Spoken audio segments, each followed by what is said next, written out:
विविध नय कल्लोल विमला बृहज ज्ञानां भूभिर् जगति जनतां या स्नपयति इदानीमपेशा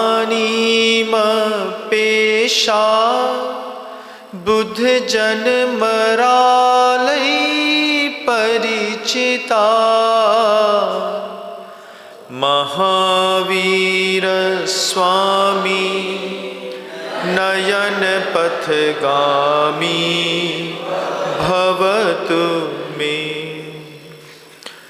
अहिंसा परमो धर्म की परम पूज्य आचार्य भगवंत गुरुदेव श्री विद्यासागर जी महाराज के वर्तमान आचार्य परमेष्ठी गुरुदेव श्री समय सागर जी महाराज की समस्त मुनि संघ की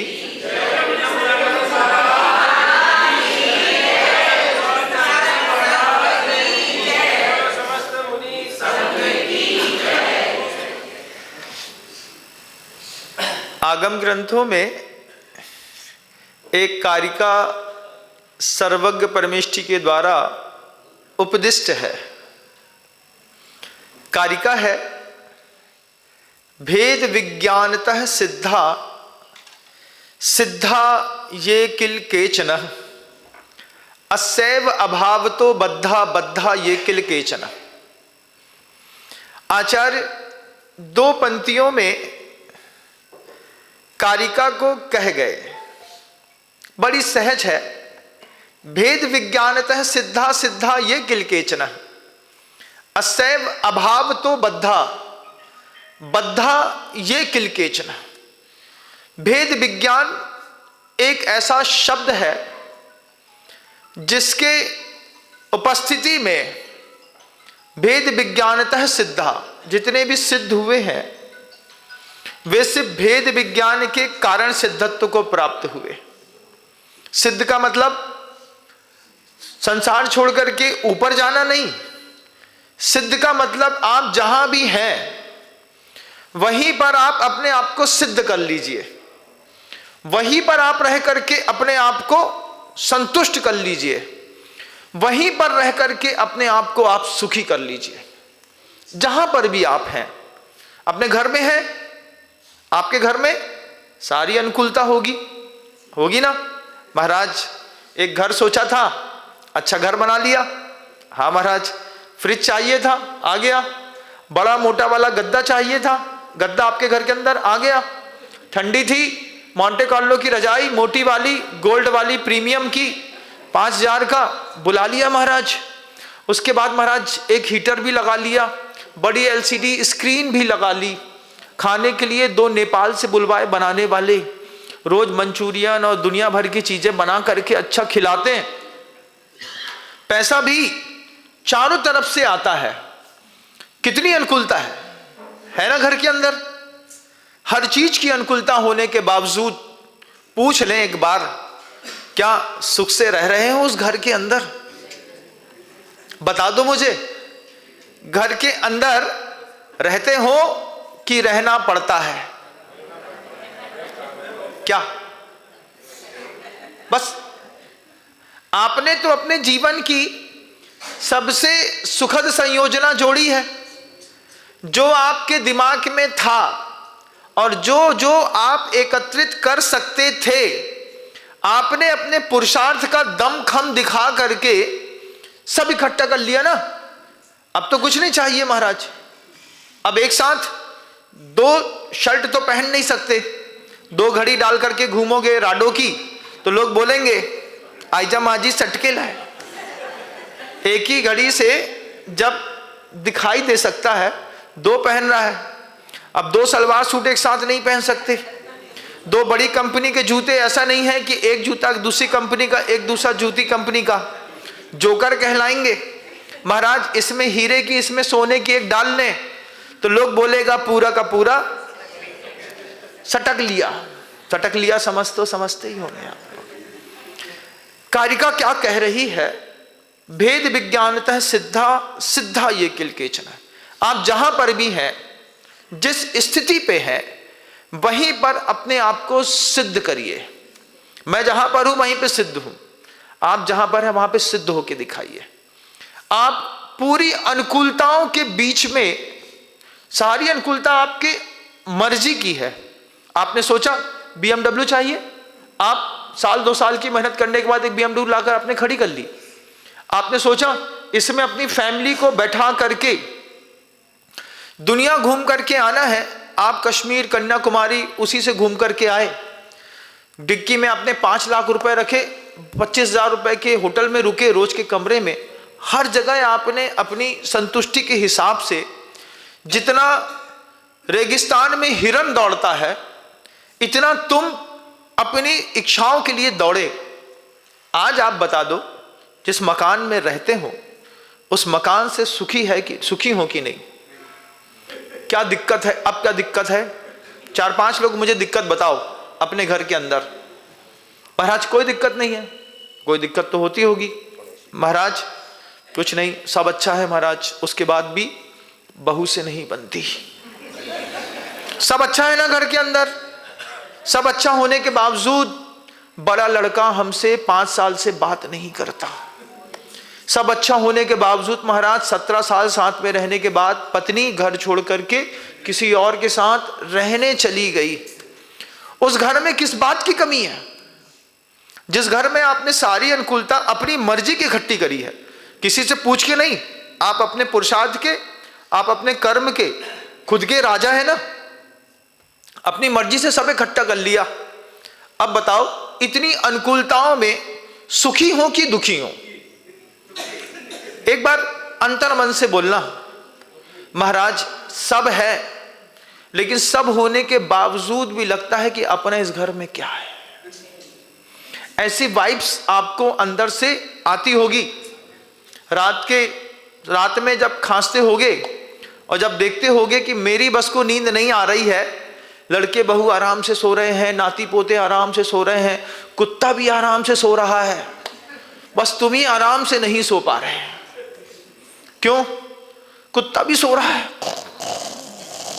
वो भी, उसके भी खर्राटे हैं, तुम ही बस खांस रहे हो, तुम ही बस को तकलीफ है। इतनी अनुकूलता के बीच में अज्ञानी कभी सुख से नहीं रह पाया। उसको आगंतुक दुख दिखाई देते हैं। कल क्या होगा, कैसे परिवार चलेगा, लड़का तो कुछ काम करता धरता है नहीं, इसका दिमाग है नहीं, पूरा घर बर्बाद कर देगा। दुख होगा। इधर दिमाग में घुसी होगी एक बात, आगामी भविष्य की चिंता में, कल मेरे माता पिता का क्या होगा। अरे जब होगा तब वो खुद देखेंगे। हमसे पूछ करके माता पिता पैदा हुए थे क्या? नहीं हुए थे। कैसे हुए थे? हो गए थे। जिसने गृहस्थी बसाई है तो गृहस्थी का दुख भी उनको साथ में झेलना पड़ेगा। हमने कंधे पे रख लिया। अब वो कंधा इतना वजनदार है कि घर के अंदर न दिन को सुकून है साकिब, न रात को सुकून है। दिन काय में चाहता है, तुमको तो बस पैसा पैसा दिखता है। देखो कितनी मेहनत लगती है, सुबह से 10 बजे से दुकान खोली, सब अच्छा है, खूब संपन्नता है, उसके बाद भी दुकान में सुख नहीं है। दुकान में जाकर के बैठे, पड़ोसी को देख करके कंपटीशन है, अरे बाप रे इसकी तो कितना माल आ गया। कुछ नहीं, उसने पैकेट में बंद करके भूसा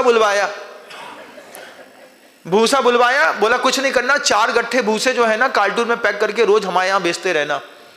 सिर्फ 100 रुपए खर्चा किए, लेकिन तुम कार्टून के अंदर घुसते देखते हुए तकलीफ होती होगी।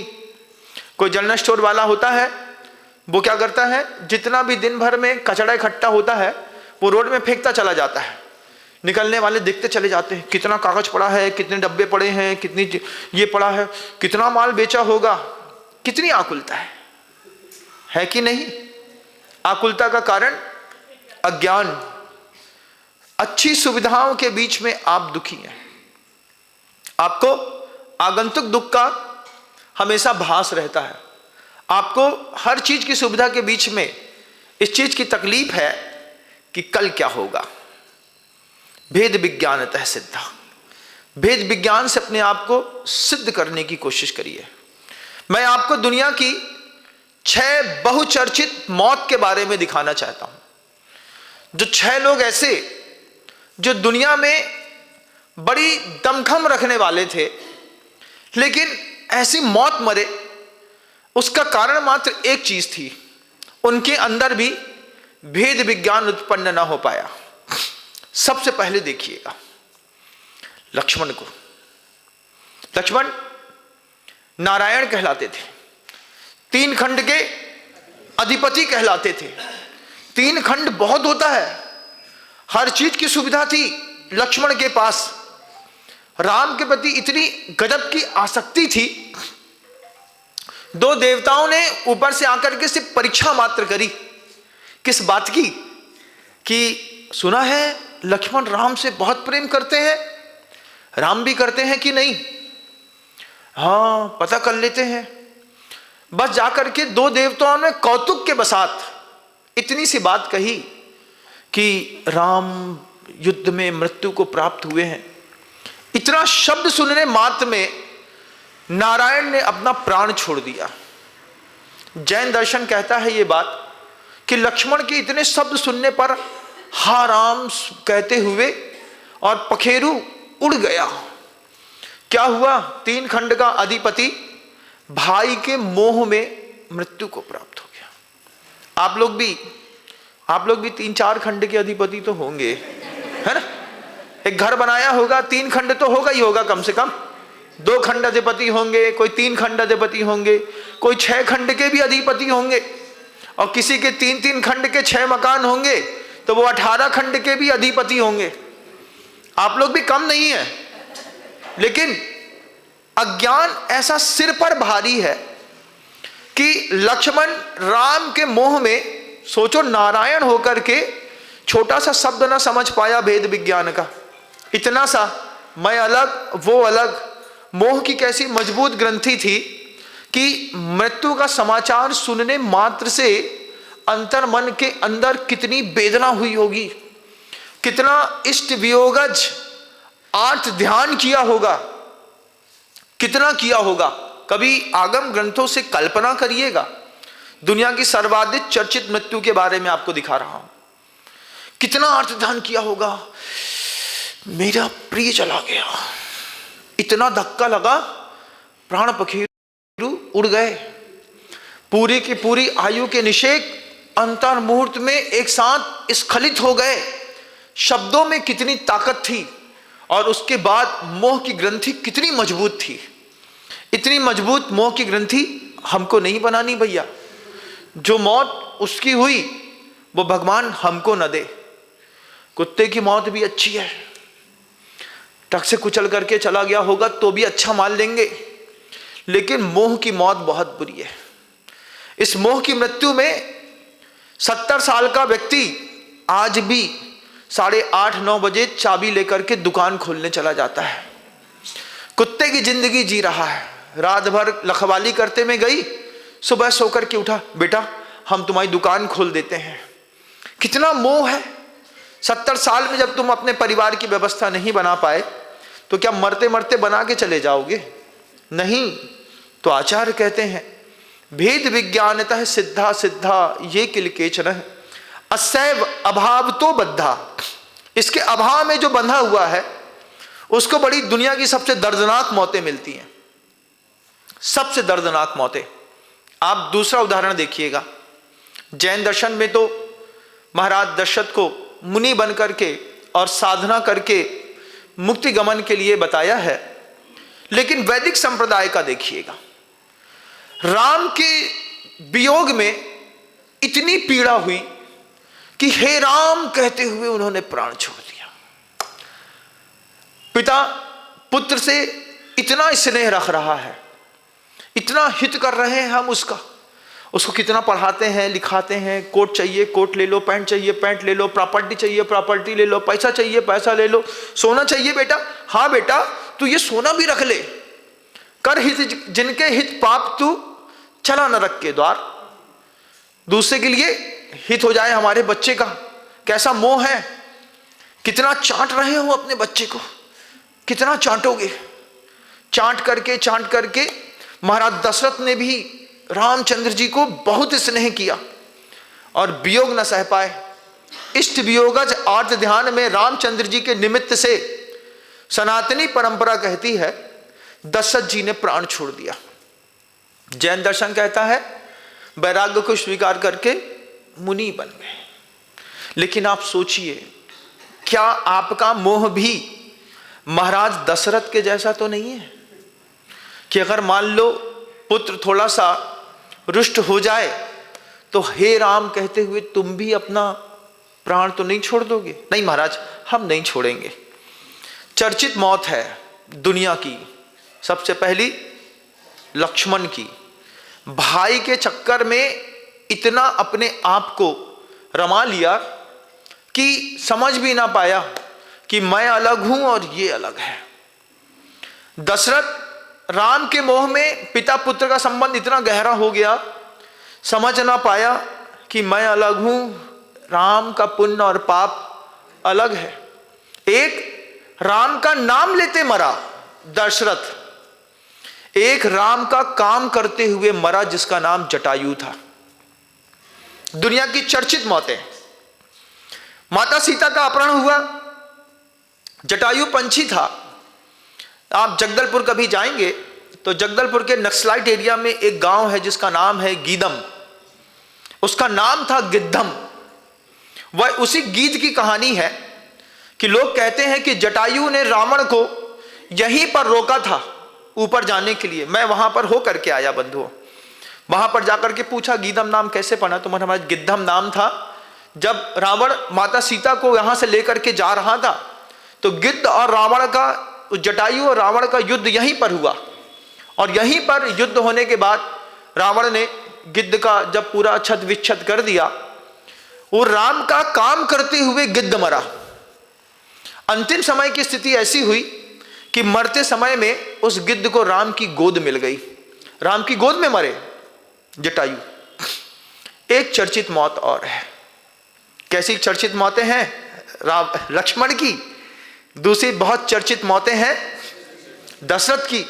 तीसरी, दशरथ राम का नाम लेकर के मरा, राम राम राम, चिंता। ऐसे भी दुनिया में कई लोग हैं जो गुरु का नाम लेते लेते मर जाएंगे लेकिन गुरु के काम नहीं आएंगे। लेकिन दशरथ से अच्छे वो गिद्ध जटायु है जो राम का नाम तो न ले पाया लेकिन राम का काम करते करते जटायु मर गया। कितना अच्छा है, दशरथ से बहुत अच्छा है। तीन चर्चित मौतें। चौथी, महाभारत के कर्ण की। महाभारत के कर्ण की वह मौत बहुचर्चित मौत है। कैसी मौत है कि अच्छा बलशाली होने के बावजूद उसने असत्य का समर्थन किया, सत्य को ठुकराया, सत्य जानने के बाद सत्य को ठुकराया। आप लोग भी सत्य जानने के बाद सत्य को अगर ठुकराएंगे, तुम भी एक दिन तुम्हारी जिंदगी का चका भी कीचड़ में फंसेगा। और उसी वक्त, जिस वक्त तुम कीचड़ में फंसे रहोगे, उसी वक्त तुम्हारी मौत होगी। कीचड़ में क्या फंसेंगे महाराज? कभी तो कर्म का उदय आएगा। जब एक साथ, जब शेर के कर्म का उदय आता है ना, तो सारे कुत्ते झपटते हैं। आपके जिस दिन कर्म का उदय आएगा, आपने कभी किसी असत्य का समर्थन किया होगा, कर रहे हैं या आगे करेंगे। आज नहीं तो कल तुम्हारा रथ जब कीचड़ में धसेगा, उस वक्त तुम्हारी मौत होगी। शेर हो भले कहलाते हो, लेकिन 100 कुत्ते मिलकर के मारेंगे। आप देखिएगा कर्ण को, वो अपना चका निकाल रहा है। कृष्ण अर्जुन से कह रहे हैं यही वक्त है, चलाओ इसके ऊपर तीर।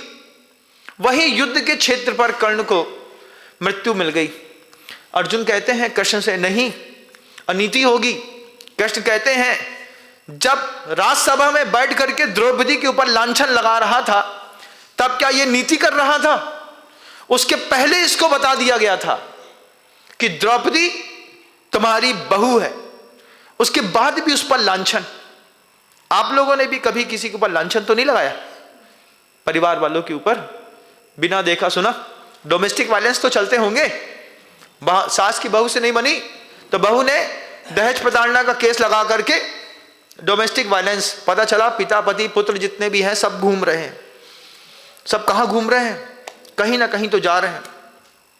भेद विज्ञानतः सिद्धा सिद्धा ये किल केचन असैव अभाव तो बद्धा बद्धा ये किल केचन। जो भी बंधा है संसार में, कितनी भी अनुकूलता इकट्ठी कर लेना, तुम कभी सुखी नहीं रह सकते। तुमको श्राप है तुम्हारी आत्मा का, क्योंकि तुम भेद विज्ञान नहीं समझ पाए। भेद विज्ञान नहीं समझ पाने के कारण वह कर्ण यथार्थ को नहीं देख सका, मौत के मुंह में धंसे हुए कीचड़ में गया, वहीं पर खींच करके मारा। दुनिया की चौथी बड़ी चर्चित मौत किसकी? कर्ण की। पहले किसकी? लक्ष्मण की। लक्ष्मण के बाद दुनिया की सबसे बड़ी चर्चित मौत दशरथ की, तीसरी जटायु पंछी की, चौथी कर्ण की, पांचवी मौत देखिए महाराज भीष्म की। भीष्म की मौत देखिए। सरसंधान किया, शिखंडी को सामने रखा। शिखंडी सबसे पहला तीर शिखंडी ने छोड़ा, सामने रखा। पता चला जब भीष्म की प्रतिज्ञा का कि हम नपुंसक के ऊपर हाथ नहीं उठाते, गर्भवती स्त्री के ऊपर हाथ नहीं उठाते, स्त्री के ऊपर हाथ नहीं उठाते, बालक के ऊपर हाथ नहीं उठाया जाता, और जिसने शस्त्र धर दिया हो, भाग रहा हो, उसके ऊपर भी हाथ नहीं उठाने की प्रतिज्ञा थी। कृष्ण ने शिखंडी को आगे किया। शिखंडी को आगे करके अर्जुन से कहते हैं तीर चलाओ। उसके पहले शिखंडी ने तीर चलाया। तीर चलाने पर भीष्म कहते हैं कृष्ण मुझे मौत ही देनी है तो एक नपुंसक के हाथ से मत दो। अर्जुन भी मेरा वध करेगा तो मुझे अच्छा लगेगा, लेकिन नपुंसक के हाथ से मारा जाऊंगा तो दुनिया में इतनी बदनामी होगी कि लोग कहेंगे एक छक्के के हाथ से तेरी मौत हो गई भीष्म। ये बात जब भीष्म ने कृष्ण से कही तो शिखंडी तो सामने खड़ा रहा, लेकिन बगल से अर्जुन ने इतने तीर मारे कि अंतिम समय पर महाराज भीष्म जो थे भगवान को नमस्कार करने के लिए हाथ भी ऊपर नहीं उठा पाए। कितने तीर मारे लगे ना। आप दुनिया की सर्वाधिक चर्चित मौतों की चर्चा चुन रहे हैं। उस चर्चित मौत में देखिएगा महाराज भीष्म सरसैया पर पड़े, धीरे से कहते हैं, क्या कहते हैं वो दृश्य तो आपने भी देखा होगा कि गर्दन लटक गई थी ऐसी, तो अर्जुन से कहते हैं मेरा तो सब सुरक्षित है, गर्दन लटक गई। अर्जुन दो तीर और मार, दो तीर और मार जिससे मेरी लटकी गर्दन सही हो जाए। तो उसी बाण का उन्हें संधान करके गर्दन को टेकने के लिए टेका बना दिया। क्या मौत हुई होगी महाराज भीष्म की, कभी सोचा है? उनसे पूछा अंतिम समय पर तुम भगवान के लिए हाथ तक नहीं जोड़ पा रहे, आपके साथ भी होगा, आपकी भी एक सैया बनेगी, उस सैया में तुम भी अंतिम समय में भगवान के लिए हाथ जोड़ पाओगे, कोई जरूरी नहीं है। ऐसे ही पड़े पड़े चला गया आदमी। अंतिम समय में नमोकार मंत्र नहीं बोल पाया, हाथ जोड़ करके साधु सामने खड़ा था, नमस्कार नहीं कर पाया। क्यों? जवानी में साधु सामने खड़ा था, जब हमने नमस्कार नहीं किया तो मरते समय तो तुम्हारी स्थिति भीष्म जैसी होनी ही है। साधु सामने से निकला, आप मुस्कुराते हुए निकल गए।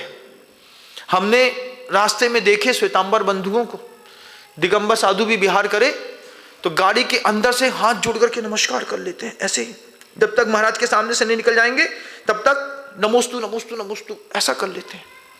क्या है? अनुचित का साथ दिया था महाराज भीष्म ने, उनके ऊपर इतने तीर मारे गए, अंतिम समय में भगवान के लिए हाथ तक नहीं जोड़ पाए। जब बुढ़ापा, गुरुजी कहते थे बुढ़ापा जब संधान करेगा ना तुम्हारे शरीर पे तो धीरे धीरे कमाल होना शुरू होगा। पैर नहीं चलता महाराज, पार्किंसन हो गया, हाथ इतना हिल रहा है, वैसे तो स्थिर है लेकिन चम्मच लेकर के जैसे ही महाराज को आहार दान देने के लिए चम्मच ऐसा आती है, ऐसा ऐसा इतना हिलता है कि चम्मच अंजलि में जाने की बजाय जमीन में गिर जाती है। ये क्या है? ये संधान हो रहा है तुम्हारे जीवन में। अब तुम्हारा पैर किसी काम का नहीं, भीष्म का पैर किसी काम का नहीं, भीष्म की आंतें किसी काम की नहीं, भीष्म के दांत किसी काम के नहीं, भीष्म का कान किसी काम का नहीं, भीष्म के हाथ अब किसी काम के नहीं। सुबह से लेकर शाम तक भीष्म पड़ा है। आपके घर के अंदर भी पड़े होंगे कुछ लोग पड़े रहने की तैयारी कर रहे होंगे। आपके घर के अंदर सब अनुकूलता है, किसी चीज की कमी नहीं है, आप भामाशाह हैं। 3 खंड, 6 खंड, 9 खंड, 18 खंड, 20 खंड के 1, 2, 5, 10, 50 मकान होंगे। लेकिन बताइए सुखी हैं कि नहीं? एक बार बताइएगा। सारी सुविधा होने के बाद किस बात का दुख है? जिसके पास किसी बात की कमी नहीं है वो भविष्य को लेकर के दुखी है। दुनिया की सर्वाधिक चर्चित मौतों में आचार्य सिंह जी ने जब हम लोगों का ध्यान आकृष्ट कराया था, शुरुआत के दिन ही थे। शुरुआत के दिनों का ये उद्बोधन है 2005 में गुरुदेव ने प्रतिभा स्थली देवोदय तिलवारा घाट जबलपुर में दिया था। दुनिया की सर्वाधिक चर्चित 6 मौतें, जिसमें आपको कौन सी पसंद है? कौन सी मौत मरेंगे हम? किसकी? महाराज लक्ष्मण की मरना है? नहीं मरना। दशरथ की? जटायु की? जटायु की तो बहुत अच्छी है। जटायु तो राम का काम करते हुए मरा। आचार्य सिंह जी बोलते थे, गुरु जी कहते थे, मुझे जटायु इसलिए प्रिय है कि वो राम का नाम लेना तो कम लेकिन काम करते हुए मरा। और दशरथ मुझे श्रद्धा का पात्र इसलिए नहीं है कि हे राम के मोह में राम राम राम तो बोलते रहे लेकिन राम के किसी काम में नहीं आए। 3 मौतें ये भयानक। उसके बाद महाराज भीष्म की, कर्ण की, ये मौतें कैसी अजीब सी मौतें हैं। आप देखिए कितने बड़े बड़े ये कद्दावर लोग थे। एक और कद्दावर, किसका नाम है कृष्ण, लीलाधर। आप उनकी मौत भी देखिएगा। अंतिम समय में जंगल में प्यासे, पानी की कमी है, जिसको जो द्वारिकाधीश है, जिसने इतना बड़ा कुरुक्षेत्र का युद्ध लड़वा दिया, जिसने 5 पांडवों को अपने विवेक के कारण ऊंचा उठा दिया, कौरव के साथ 18 अक्षौणी सेना का नाश कर दिया, वही कृष्ण अंतिम समय में भेद विज्ञानता सिद्धा सिद्धा ये किलकेचना। कितना गजब का शब्द है भेद विज्ञान। एक बार हो जाए मौत की परिभाषा बदल जाती है। और ना हो पाए तो अच्छे से अच्छे महापुरुष भी क्यों ना हो, इनको संलेखना ना मिली, एक भी संलेखना के साथ नहीं मरा। क्यों? अत्यधिक राग अंदर बैठा था, इतना ज्यादा मोह बैठा था, तड़प तड़प के इष्ट वियोगज आर्त ध्यान में मरे। द्वैपायन के चक्कर में पूरी द्वारिका जल गई। दाऊ के साथ जंगल में नंगे पैर घूम रहे हैं। वहीं पैर का पद्म मणि था, दूर से चमक रहा था। बहेलिए को लगा कि हिरण की आंख है, उठा करके तीर मारा। जहर से बुझा हुआ तीर था। किसने सोचा था? कृष्ण कहां जंगल में प्यास लगी थी, चलते चलते थक गए। दाऊ से कहा, दाऊ प्यास लगी है, पानी ले आओ। दाऊ बोलते हैं मोह में, तू सब्र कर, तू चिंता मत कर, अभी लाता हूं। और पैर के निशान देखते देखते गए जलाशय तक, पानी उठाया, पानी उठ नहीं पाया, बह गया। देखा तो उसमें बहुत सारे कीड़े bill bill bill bill bill bill कर रहे थे। अंतिम समय में क्या कहा है, जिसने भी कहा है, दहला देता था वीरों को जिनका एक इशारा, दहला देता था वीरों को जिनका एक इशारा, जिनकी उंगली पर नचता था ये भूमंडल सारा। कल तक थे जो धीर वीर रणधीर अमर सेनानी, मरते वक्त न पाया उनने चुल्लू भर भी पानी। क्या हुआ? क्या हुआ देखो पहले। दुनिया की सर्वाधिक चर्चित 6 बड़ी मौतें, जिन मौतों में आप अपना आसमान खोज लीजिए, आप देख लीजिए आप कैसे मरेंगे। ये 6 सर्वाधिक ऐसी चर्चित मौतें थीं कि मोह के कारण और भेद विज्ञान को नहीं समझ पाने के कारण ये लोग तड़प तड़प करके अपने प्राण छोड़ करके गए। लीलाधर है, लीला कैसी विचित्र है, मोह की लीला है। सबसे बड़ा लीलाधर कौन है? मोह है। ये मोह दशरथ को न छोड़ा, इस मोह ने लक्ष्मण मारा, इस मोह ने जटायु पंछी मारा, इस मोह ने कर्ण मारा, इस मोह ने कृष्ण मारा, इस मोह ने भीष्म मारा। एक को भी सल्लेखना नहीं मिली, एक को भी। भेद विज्ञानतः सिद्धा, सिद्धा ये किल केचन, असैव अभाव तो बद्धा, बद्धा ये किल केचन। अब देखिएगा 7वीं चर्चित मौत जो इतिहास के पन्नों पर दर्ज है, सुकौशल स्वामी की। खड़े हो गए, परिवार की भाभी ही पूरा पैर शेरनी बनकर के भक्षण कर गई। अंतिम समय पर भेद विज्ञान का सहारा लिया और देह से देहांतरित होते रहे। नीचे की खाती रही, प्राण ऊर्जा बनी रही, संकल्प बना रहा, दया भाव बना रहा, करुणा बनी रही, अनुकंपा बना रहा। एक शब्द नहीं हिले। सुकौशल स्वामी, सुकुमार स्वामी नहीं हिले बिल्कुल भी। जहां खड़े वहीं खड़े, तुमको खाना खा लो। छाती तक पहुंची, पूरा 2 पंजे रख करके महाराज की जब छाती से कलेजा निकाल करके कच करके खाया होगा उस भाभी ने, उसकी शेरनी के पर्याय में। अंतिम समय में केवल ज्ञान की प्राप्ति होना और इस तरफ देवों के द्वारा उपदेश होना। क्या कर रही है? एक साधु को खा गई। क्या मिला तेरे को? तुमसे भी बोल रहे हैं, क्या कर रहे हो? एक साधु को खा गए, एक मुनि को खा गए अपने शब्दों से, एक मुनि को खा गए, एक क्षेत्र को खा गए अपने व्यवहार से। क्या मिला तुम्हें साधु को बदनाम करके? क्या मिला तुम्हें क्षेत्र को खा करके? क्या मिला तुम्हें धर्मायतन का खा करके? वो शेरनी को जैसे समझा रहे थे मुनिराज, ऐसे मैं तुम्हें समझाता हूं। किसी भी साधु पर अपवाद लगा करके तुमने क्या पा लिया? क्या पा लिया? कुछ नहीं। तुमने भी एक सुकौशल और सुकमाल का कलेजा खा लिया, लेकिन सुकौशल और सुकमाल ने कभी भी शेरनी का कलेजा नहीं खाया, क्योंकि उनको ज्ञान मिला था। भेद विज्ञानतः सिद्धा, 7वीं चर्चित मौत। लेकिन गजब की, सरबार सिद्धि के विमान तक जाना, मोक्ष तक जाना मजाक नहीं है। सरबार सिद्धि के विमान तक पहुंचने में क्या पुरुषार्थ किया होगा उस भव्य आत्मा ने, क्या मेहनत करी होगी, कितना अपने आप को अंडर कंट्रोल रखा होगा। हम छोड़ देते हैं। गुरुजी कहते थे गुरुजी, अज्ञानी को सारी अनुकूलताओं के बाद भी दुख ही मिलने वाला है, और भेद विज्ञानी दुनिया में किसी भी पर्याय में चला जाए, वो कल भी सुखी था, आज भी सुखी है, कल भी सुखी रहेगा।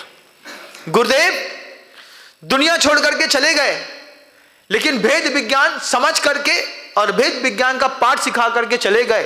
किसी भी पर्याय में रहेगा भेद विज्ञानी, वो हमेशा सुखी रहेगा। और संपन्न लोग भी कभी सुख से न रह पाए। आचार्य जी के सुख में और आप लोगों के सुख में जमीन आसमान का अंतर है। हमने गुरुजी का सुख देखा, आप देखिए गुरुजी का सुख आपको दिखाते हैं। सन 2000 की बात है। आचार्य जी 2000, 2003, 2006, 2003 की बात है। 2003 में गुरुदेव अमरकंटक से बिहार करके तिलवारा घाट पहुंचे। तिलवारा घाट में पहुंचते वक्त यही नवंबर दिसंबर का समय था। बरेली बरगी पंचकर्णक किया गुरुदेव ने। उसके बाद गुरुदेव तिलवारा घाट पहुंचे।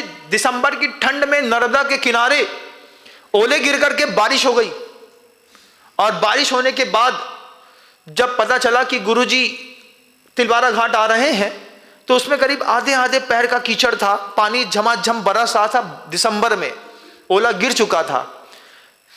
दीवार खड़ी करी थी, शेड डाला था, उसमें कच्ची दीवारें ईंट की खड़ी कर दी थी, उसमें पानी टपक रहा था। उस पर गुरुजी उसी में एक छोटे से कमरे में 4 ठंडी दीवारों के बीच में जाकर के शाम को बैठ गए, और वहां पर बैठने के बाद 5 मिनट नहीं लगा, बॉडी का पूरा टेम्परेचर जो था वो 3 डिग्री पे पहुंच गया। 3 डिग्री में पहुंचने के बाद आप में और गुरु जी के सुख और दुख में जमीन आसमान का अंतर। आचार्य जी एक रात निकाली, ठंडी लग रही थी बहुत ज्यादा तीव्र, पूरे शरीर को घिसा, बर्फ के जैसा गुरु जी का शरीर, उस पर एक रात जैसे तैसे निकाली। सुबेरे धूप आई नहीं, बड़ी मुश्किल से आचार्य जी के शरीर को रगड़ करके गर्म किया, क्योंकि ज्यादा शीत में भी 18 प्रकार के जो अकाल मरण है उसमें अत्यधिक शीत में भी असमय में प्राण निकल जाते हैं। आचार्य महाराज की चिंता करते हुए शरीर पर तेल लगा करके, हाथ गर्म करके और भी साधनों से थोड़ा शरीर गर्म किया, उनको खड़े होने के लायक बनाया। उनकी लवशंका रुक गई, बिल्कुल एकदम से जाम हो गया, जैसे तैसे तैयार किया। दोपहर में ईरापद भक्ति के समय सब लोग दूसरे कमरे में, छोटे से कमरे में बैठ करके बोलते हैं गुरुदेव से, गुरुदेव मड़िया जी में रुक जाते हैं, वहां पे अच्छी अनुकूलता है और सुबह यहां आ जाएंगे जंगल करते हुए, लेकिन यहां पर थे तो प्राण ही निकल जाएंगे। आचार्य जी बोलते हैं आप लोग को जाना है तो जा सकते हैं, मैं तो जिसके निमित्त से आया हूं, जब तक उसका काम नहीं होगा तब तक मैं यहां से जाने वाला नहीं। रात में एक संत, दिन के उजाले में धर्म ध्यान करना और रात के अंधेरे में धर्म ध्यान करने में बहुत अंतर है। रात के अंधेरे में गुरुदेव बिना चटाई के चुपचाप पाटे पे ऐसे पड़े हैं, पूरा शरीर पत्थर हो गया। और आचार्य जी से बोला, पूछा तपस्या की इतनी चरम पर क्यों? तो गुरु जी कहते हैं मैं यहां नहीं बैठूंगा तो यहां पर कभी भी गौवंश के लिए गौशाला नहीं बन पाएगी। उनका सुख अलग था। गायों के लिए अपनी प्राण की बाजी लगाने वाले संत में और मॉन्टे कार्लो के अंदर बैठ करके दुनिया में किसी साधु के बारे में बोलने वाले लोगों में जमीन आसमान का अंतर है, जमीन आसमान का। घर के अंदर बैठ करके बड़ी बड़ी बातें करना न धरना कुछ नहीं, ढपोर संख एक नंबर के, है ना, बातें बस करना, लंबाई गुणे चौड़ाई गुणे ऊंचाई बराबर क्षेत्रफल निकाल लिया। हम होते तो ऐसा कर देते, हम होते तो ऐसा कर देते, हम होते तो ऐसा कर देते, करना धरना कुछ नहीं, सिर्फ बातें करना। हम जहां पर रह करके आए ना 20 साल, वहां पर हम सीख के आए, बातें नहीं करना, लगातार काम करते रहना, करते रहना, करते रहना, करते रहना, करते रहना। कब तक करते रहना? जब तक प्राण पखेरु ना उतरे तब तक प्राण से, अपनेपन से धर्म के लिए काम करते रहना।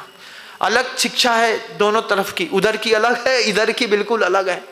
इधर का कार्यकर्ता जिन शासन का कार्य करता है, जिनेंद्र भगवान का कार्य करता है, देवशास्त्र गुरु का कार्य करता है, और किसी का कार्य करता नहीं है, सिर्फ देवशास्त्र गुरु का कार्य करता है। गुरु जी कहते थे, एक व्यक्ति थे गुरु जी के पास, शांत बैठे रहते थे, कुछ नहीं कहते थे। आचार्य जी ने कह दिया एक बार, देवशास्त्र और गुरु के प्रति मध्यस्थ भाव बना के रखना भी पाप होता है, इस बात को ध्यान रखना। हमने कुछ नहीं किया महाराज, कुछ कर सकते थे, तुमने कुछ नहीं किया, तुमसे बड़ा पापी कोई नहीं है। सामर्थ्य है उसके बाद नहीं कर पा रहे, क्या करोगे तुम? महाराज हमको भी तो मरना है। मरोगे? कौन सी मौत पसंद है बोलो? महाराज दशरथ वाली पसंद है, कृष्ण की पसंद है, कर्ण की पसंद है, लक्ष्मण की पसंद है, किसकी मौत पसंद है? किसकी मौत तुम्हारी होगी? भीष्म की मौत मरोगे? हाथ तक नहीं उठेगा अंतिम समय में भगवान के लिए जोड़ने के लिए। उस वक्त कहते हैं आचार्य अभी मौका है, अभी सब कुछ काम कर रहा है। भेद विज्ञानतः सिद्धा, भेद विज्ञान के माध्यम से अपने आप को जहां पर हो वहीं पर सिद्ध करो। जहां पर हो, जिस परिस्थिति में हो, उस परिस्थिति में अपना और पराया दिमाग पर पैदा करो। क्या है गुरुदेव 20 साल और रुक जाते, कोई बड़ी बात नहीं थी गुरुजी के लिए। डॉक्टरों ने बोला था छोटा सा इलाज है एलोपैथी में। आचार्य जी ने कहा अगर आगम के अनुरूप इलाज होता तो मैं स्वीकार करता हूं, और नहीं तो मुझे देह से बहुत ज्यादा मोह नहीं है। भेद विज्ञानतः सिद्धा, सिद्धा ये किलकेचन है, असैव अभाव तो बद्धा, बद्धा ये किलकेचन। ऐसे भी संत देखे व्रत लेने के बाद बोलते हैं अरे व्रत छूटता है तो छूट जाए, पहले जान बचाओ। वहां गुरुजी कहते थे व्रत की रक्षा करो, जान का क्या है, आती जाती रहती है, अगली पर्याय में फिर मिल जाएगी। दोनों की विचारधाराएं अलग अलग थी। आचार्य भगवंत की बिल्कुल अद्भुत, अद्वितीय, कठोर परिश्रम शैली वाली विचारधारा थी। उसी विचारधारा से हम लोग ढल करके आए हैं। उसी विचारधारा में 20 साल 22 साल जी करके यहां पर आपके बीच में बैठा बंधुओं, आचार्य जी को दिन रात देखा मैंने देखा उनके भेद विज्ञान की शैली।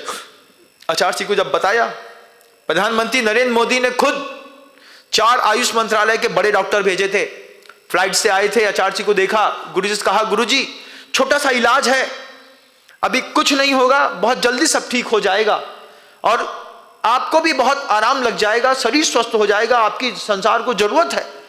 आचार्य जी बोलते मुझे भी तो मेरे आगम की जरूरत है, आज मेरे भेद विज्ञान का समय आया है, अब मैं भी देखता हूं कि मुझको शरीर से कितना मोह है। और धीरे धीरे धीरे धीरे धीरे जैसे रेफ विसर्जित हो जाती है, जैसे विसर्ग विसर्जित हो जाता है, ऐसे उन्होंने अपने शरीर का विसर्जन करके और अनंत की यात्रा पर चले गए। भेद विज्ञानता सिद्धा, और जाने से पहले सिखा करके गए। जब उस्ताद बोलता है पीछे पीछे चले आना, तो पीछे पीछे आने की टेक्निक उस्ताद पहले दे चुका होता है। सबके लिए संबोधन था, पूरे संघ के लिए, हर एक साधु और आरिका के लिए गुरुजी का संबोधन था, मैं जा रहा हूं, तुम लोग पीछे पीछे आ जाना। अब वो चले गए, अब पीछे पीछे जाना है, तो रास्ता कोई दूसरा नहीं हो सकता। जो उनका रास्ता था वही हमारा रास्ता है, वही गुरुदेव समय सागर जी महाराज जी का रास्ता है। सब उसी रास्ते पर पीछे पीछे चुपचाप चल रहे हैं, एक एक कदम रोज बढ़ रहा है, रोज जा रहे हैं उसी संलेखना के पीछे। भेद विज्ञान तय सिद्धा, जिसके पास भेद विज्ञान है वो दुनिया में हर जगह सुखी से रह सकता है, और अज्ञानी दुनिया में सारी अनुकूलताओं के बीच में अपने आप को टटोल लो। बता दो घर के अंदर कितना सुख मिलता है, बता दो मुझे किस चीज से मिलता है, किस चीज से मिलता है। महाराज जिस चीज को सुख का साधन समझ करके लाए थे, सबसे बड़ा दुख का साधन तो वही वस्तु निकलती है। आगम ग्रंथकार कभी भी गलत नहीं होते बंधुओं। सर्वज्ञ परमेष्ठी की वाणी मुख से निश्चित हुई है वह बात, दुनिया किसी भी प्रकार का सुख के साधन इकट्ठे कर ले, थोड़े समय के बाद सुख का साधन दुख का साधन जरूर बनता है। आपके दुनिया में इकट्ठे किए गए हर सुख के पीछे 5 कारण जबरदस्त हैं। आपका सुख कैसा है? आचार्य कहते हैं सपरम बाधा संयम विच्छिन्नम बंध कारणम विषमम। 5 उसमें विशेषण लगाए। कोई भी चीज है, मकान बनाया सपरम, दूसरों के निमित्त से बना, दूसरे ने बनाया, तुम्हारा पैसा लगा ठीक है। अब बताओ जब मकान बन रहा होता है और मिस्त्री जब नहीं आता है, मकान लेट हो रहा होता है, अंदर कैसा लगता है? खिसियाहट। 6 महीने हो गए, 7 महीने हो गए, साल भर हो गया, 2 साल हो गया, मकान नहीं बन पा रहा है। अब जैसे जैसे वो बनता है, अब आया है, अब मिस्त्री आया, एक दीवार की छपाई होनी है, 3 दिन लगा दिया। अब आदमी क्या सोचता है? काश मैं ही कर लेता, लेकिन आता नहीं है। कर तो हम भी लेते, लेकिन आता नहीं है। आता नहीं है तो जब मिस्त्री के ऊपर डिपेंडेंट होते हैं, मकान तो हमारा बना महाराज, लेकिन इतना धीमे बना कि मकान का उत्साह मर गया। जिस दिन बन करके तैयार हुआ उस दिन हमारा डिमोटिवेशन हो गया। बनने के बाद तैयार हुआ तो लड़का क्या बोलता है? तुम ही रह लो इस मकान में, या तो तुम रहोगे या हम रहेंगे। मती मारी गई। क्यों? क्योंकि तुम भी तो दशरथ की मौत मरोगे, तुम भी लक्ष्मण की मौत मरोगे, तुम कर्ण की मौत मरोगे, कृष्ण की मरोगे, तुम भीष्म की मरोगे। तुमको कहां सुकौशल और सुकुमाल की मौत मिलने वाली? तुमको कहां ध्यान के माध्यम से भगवान महावीर के जैसा अंतिम मृत्यु का सत्य दिखने वाला? हमने ऐसा किया क्या कि हमको भगवान महावीर के जैसे अंतिम समय गुजारने का मौका मिलेगा? हम जिंदगी भर तो लगे रहे देवशास्त्र गुरु के पीछे, लेकिन दूसरे परिणामों के साथ लगे रहे। हमारे काम में आए तो महाराज बहुत अच्छे, अगर महाराज ने हमसे काम ले लिया तो दुनिया में इससे बुरा कोई साधु नहीं है। कहां जाओगे भैया तुम लोग? एक बार विचार करना, एक बार विचार करना। जटायु बनो, राम का काम करते करते करते करते पंख टूटता है तो टूट जाए, लेकिन जब भी मृत्यु आएगी, इतिहास में एक वही जटायु ऐसा अमर और प्रसिद्ध है जिसके बारे में कहते हैं इसने मौत भी स्वीकार करी तो राम का काम करते करते। क्या गजब की मृत्यु है, क्या गजब का उनका पुरुषार्थ रहा है। राम है नहीं, देख रहे नहीं, लेकिन मेरा कर्तव्य है कि मैं माता सीता की रक्षा करूंगा। राम के सामने तो राम का काम करने वाले 1000 मिलेंगे, राम की अनुपस्थिति में राम के काम करने वाले कितने मिलेंगे। ये चीज सीखनी है तो गिद्ध से सीखो, वो भी एक बहुत अच्छा है, गजब का सिंबल है, वो भी बनाया जा सकता है बाजोटे पे, लेकिन विचार का खेल है। भेद विज्ञानतः सिद्धा सिद्धा ये किल केचन असैव अभाव तो बद्धा बद्धा ये किल केचन। गुरुवर आने वाला है, गुरु जी का समाधि दिवस। तिथि के हिसाब से 27 जनवरी को पूरी दुनिया मनाएगी और दिनांक के हिसाब से 18 फरवरी है। हम सब मिलकर के 27 जनवरी को मनाएंगे, इसी अजमेर की धरती पर मनाएंगे, जिन शासन तीर्थ पर मनाएंगे। आप आइएगा, आप सब दुनिया के प्रत्येक व्यक्ति को जो मुझे सुन पा रहा है, एक बार जिन शासन तीर्थ अजमेर में आकर के देखिएगा, क्या गजब की उन्होंने प्रभावना करी है धर्म की।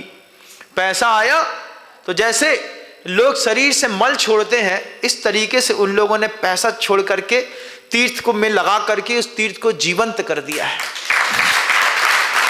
एक बार देखिएगा आकर के। 27 जनवरी को वहीं पर हम सब मिलकर के गुरुवर जी का द्वितीय समाधि पुण्य स्मरण दिवस मनाएंगे। हम भी देखेंगे, अभी तो आपने देखा कहाँ गुरुदेव को, गुरुदेव यहां से होके निकले, लेकिन आपके होकर के नहीं निकल पाए। आप में से कुछ गुरुजी के हैं, कुछ गुरुजी के बिल्कुल भी नहीं है। जो गुरुजी के हैं वो अपने आप समर्पण की एक परिभाषा लिखते हैं, अपने आप कहते हैं मैं क्या कर सकता हूं, मुझे बता दीजिए। आपको पूछना चाहिए था मुझसे आकर के, आप सबकी जवाबदारी बनती थी, मैं गुरुजी के लिए क्या कर सकता हूं, मुझे बताइए ना। आपकी जो तुम्हारी सामर्थ्य होती तुमको भी दिखाता रास्ता में, गुरुजी के नाम का एक दिया तुमको भी देता, गुरुजी के नाम की एक शक्ति तुम्हारे हाथ में भी धरता। रास्ते में आ रहा था, दिनेश जी ने पूछा हमसे यही, मैं क्या कर सकता हूं, मैं 50,000 दे दिया। हमने कहा कुछ और भी कर सकते हैं, मुस्कुरा करके सहज स्वीकृति में बोला आप जैसा बोलेंगे वैसा हो जाएगा। गुरुजी के नाम पर सब कुर्बान है, सब कुर्बान है, लेकिन बस समझ में आनी चाहिए। लेकिन विचारधाराएं अलग हैं। तुम लक्ष्मण की जात के हो, तुम दशरथ की जात के हो, अपने पुत्र के लिए मरोगे, अपने भाई के लिए मरोगे, अपने राज्य के लिए मरोगे, अनुचित का प्रयोग साधन करते हुए कर्ण के जैसे मरोगे। तुम कृष्ण के जैसे मर सकते हो, तुमको भगवान महावीर के जैसी मौत मिले, ये तो बड़ी अद्वितीय बात होगी। लेकिन सीखना जरूर, अभी वक्त है, अभी जवानी है, अभी उम्र शेष है, अभी उत्साह शक्ति है। आज भी एक छोटा सा दिया दिमाग में जल जाए कि हम जाकर के खुद अपने गुरु से पूछें, बताओ ना इतने महान गुरु के लिए मैं क्या करूं, क्या कर सकता हूं। जो कर सकते हैं वो बताएंगे। तुम्हारी हैसियत से बाहर तो कभी किसी के ऊपर वजन नहीं धरा गया, लेकिन अपना अपना वजन स्वीकार करना बहुत बड़ी जवाबदारी है। जब श्री कृष्ण ने गोवर्धन पर्वत उठाया था, सब ग्वालों से कहा था अपनी अपनी लाठी लगाओ। क्यों लगाओ? अपनी अपनी लाठी लगाओ, नहीं तो गोवर्धन गिर जाएगा। गोवर्धन क्या ग्वाले लाठी नहीं लगाते तो क्या गोवर्धन गिर जाता? आपको ऐसा लगता है? नहीं गिरता। उसके बाद भी कृष्ण जी ने कही वो बात, सबको आओ, सबको आकर के इस गोवर्धन में अपनी अपनी लाठी लगाओ, अपनी अपनी लाठी लगाओ, गोवर्धन संभालो। हर ग्वाले ने अपनी ताकत से लाठी लगाई। हर ग्वाले को इस बात का अभिमान था कि गोवर्धन हमारी लाठी पर टिका है, ये हमारे जीवन का सौभाग्य था। कृष्ण चाहते थे हर ग्वाले के मन के अंदर इस बात का गौरव और भ्रम दोनों होना चाहिए कि जो भी गोवर्धन उठा हम सबके सहयोग से उठा। चाहते तो कृष्ण अकेले ही उठा लेते, अकेले उठा ही लिया था, छिंगली पे ही तो उठाया था ना श्री कृष्ण जी ने गोवर्धन। लेकिन सबसे कहा था लाठी लगाओ। मैं भी आपसे कहता हूं लाठी लगाओ अपनी अपनी। तुमको गर्व होगा इस बात का कि जब गोवर्धन उठ रहा था उस वक्त हमारे परिवार ने भी उसमें लाठी लगाई थी। गोवर्धन तो उठ ही जाएगा। गोवर्धन किसी के रोकने से रुकेगा नहीं, क्योंकि संभालने वाली आड़ बहुत मजबूत है। लेकिन गुरु जी कहते हैं, गुरुदेव समय सागर जी महाराज कहते हैं, जितने ग्वाले मिले सबसे कहना अपनी अपनी लाठी लगाओ। अफसोस इस बात का है कि तुम्हारी लाठी न लग पाई। अपना अपना विचार करिएगा। शब्दों को विराम दे दूं, मन तो करता है और बोलूं, लेकिन फिर करता है विराम भी दे दूं, लेकिन छोड़ देता हूं आपके दिमाग पर वह बात रख करके कि जिसके पास जीवन में भेद विज्ञान नहीं है, वो कितनी भी अनुकूलता की सामग्री इकट्ठी कर ले, वो सुबह से लेकर शाम तक आर्त रौद्र ध्यान करता है। और जिसके पास प्रतिकूलताओं का जीवन भी है, ठंडी है, गर्मी है, बरसात है, शीत है, लहर है, साधु को देखा कभी दुखी होते हुए? अरे यार ठंडी है तो है भाई, थोड़ा सा ऐसे कर लेंगे, ऐसा ऐसा कर लेंगे, लेकिन उत्साह शक्ति चेहरे पे जबरदस्त रहती है। निकलना है मतलब निकलना है, 7 बजे कमरा छोड़ना है मतलब छोड़ना है। क्यों? अरे ये तब तो आती जाती है, गुरुजी कहते थे, लेकिन अपना काम करने में कभी चूकना मत। पर्याय है, बहुत निकल गई, थोड़ी बची, वो भी चली जाएगी। उसके पहले आप भेद विज्ञान की परिभाषा समझ पाए अच्छे साधुओं से, आपके जीवन का सौभाग्य होगा। शब्दों को विराम देता हूं। गुरुदेव श्री विद्यासागर जी महाराज, गुरुदेव की जय।